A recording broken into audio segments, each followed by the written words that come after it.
if you ever played Cowboys and Indians, or if you're like me and my little brothers, when we were growing up, we used to play Teenage Mutant Ninja Turtles, and I was always Michelangelo because I thought he was the funniest and the coolest. And but we would go out and we'd do all of our ninja moves, and we would make nunchucks and all that stuff.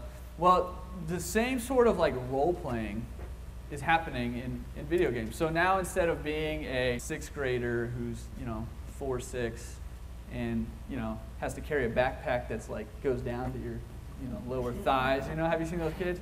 Instead of doing that and like huffing to school like that, you can be like a warrior who slays dragons and gets this beautiful princess who you don't have to look up to. You know what I'm saying? Like, this is the awesome thing about video games, right? You can be like a soldier in World War II and fight against the Nazis. You can be anything you want to be when you're playing a video game. And so part of this is this role-playing stuff that we've always done, but it's been taken to a whole nother level.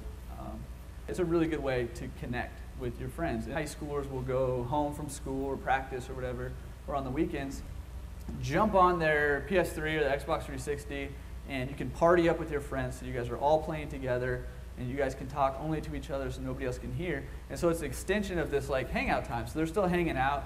I get beat regularly on video games by kids I'm pretty sure aren't even in middle school yet.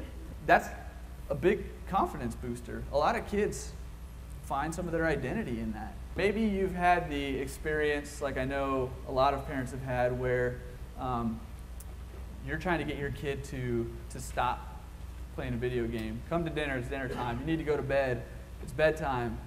Have you done your homework yet? It's homework time. And your kid's like, one more game, or I'm not finished yet.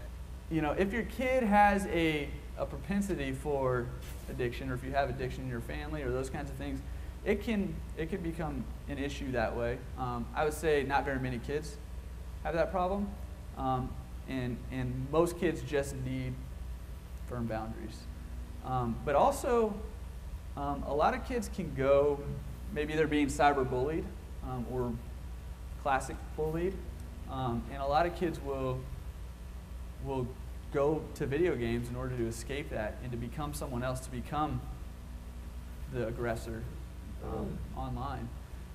So, if you've had this situation where you can't even pull your kid away from video games, there's some things that you can do and talk about. Maybe just sitting in while they're playing and seeing what they're playing. I mean, this is a value judgment that you have to make and establish, but be informed when you do that.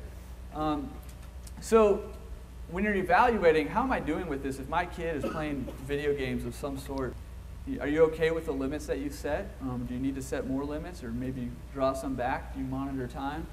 All of these things. And most importantly, playing video games is a privilege. There can be a lot of benefits to it.